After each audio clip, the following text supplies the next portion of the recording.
Assalamualaikum warahmatullahi wabarakatuh. Berjumpa kembali dengan saya Gerlis Putra. Ya, hari ini saya lagi banyak yang dikerjakan, mulai dari kegiatan pengabdian masyarakat ya, kemudian pengisi nilai karena memang ini adalah akhir dari semester, jadi kita sudah waktunya untuk menginput nilai mahasiswa dan itu ada batasnya. Oke, baik. Di video ini saya mau sedikit sharing ya, apa saja sih sebenarnya kegiatan para staf pengajar di Departemen Teknik Mesin di UI ini ya. Jalan saya di Departemen Teknik Mesin di program studi Teknik Perkapalan.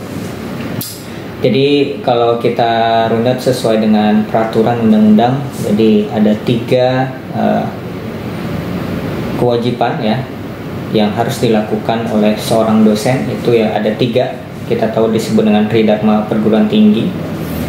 Jadi yang pertama itu adalah pengajaran, seperti biasa kita mengajar gitu ya, mengajar pada mahasiswa. Nah, kondisi pandemi ini mendorong dosen nih, jadi mengajar secara online, dan mau tidak mau kita harus melek teknologi menggunakan Zoom, menggunakan MS Teams, Google Classroom gitu ya. Nah, banyak lagi yang lainnya ya yang bisa digunakan. Namun ada satu sisi positif yang saya lihat di sini, bahwa kita bisa bekerja lebih gitu ya, dengan kita bisa, dulunya mungkin ada keterbatasan tidak bisa bertemu sekarang nih gitu, tapi kita bisa tetap lakukan secara online. Dan alhamdulillah kondisi pandemi sudah mulai menurun dan kita mulai melakukan aktivitas dari kampus ya. Nah, pengajaran ini macam-macam ya, dari mulai mengajar mata kuliah, kemudian melakukan pembimbingan untuk skripsi dan seminar, sampai kerja praktek. Nah, itu kami lakukan ya.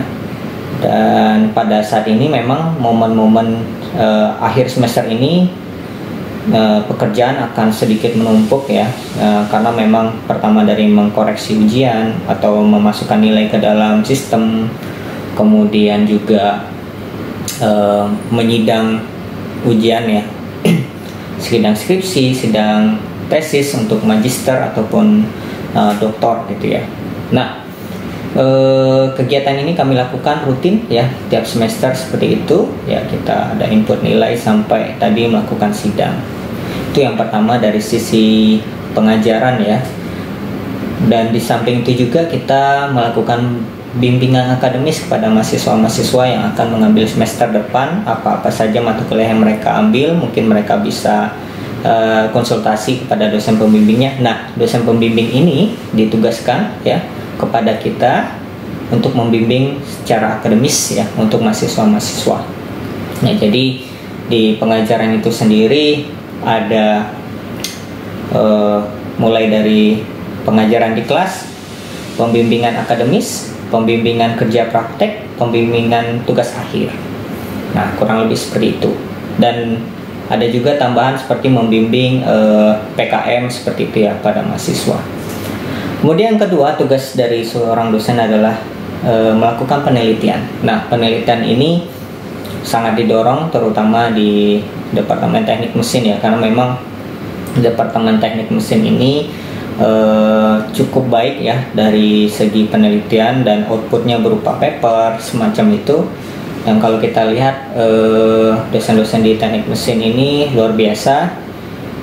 Banyak sekali dosen-dosen yang memiliki paper-paper yang masuk diterima di Q1 ataupun minimal Q2 gitu ya. Dan Q1 dan Q2 ini sudah banyak sekali didapatkan oleh dosen-dosen di Departemen Teknik Mesin, sehingga termasuk saya sendiri juga tertrigger ya, terdorong untuk terus menghasilkan tulisan-tulisan yang baik gitu ya, tulisan-tulisan keterbaruan dari sisi bidang masing-masing. Jadi memang penelitian ini berdasarkan kepakaran dari dosen masing-masing gitu ya. Nah, itu ya, jadi penelitian itu macam-macam, dan ada yang kita lakukan secara kolaborasi dengan para dosen di luar negeri ataupun memang researcher di luar negeri, kita juga bisa, ataupun di dalam negeri. Dan biasanya penelitian ini kita mendapatkan hibah, dan itu biasanya kita mengapply proposal grant gitu ya. Proposal hibah ini kita biasanya tiap tahun kita apply, dan nanti harapannya bisa dapatkan itu, dan kita bisa membiayai riset kita gitu ya untuk 1 tahun ke depan, ataupun ada juga riset yang multi years.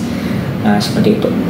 Nah, itu ya kurang lebih di penelitian. Nanti kita outputnya bisa saja berupa seminar, proceeding, ataupun paper jurnal seperti itu.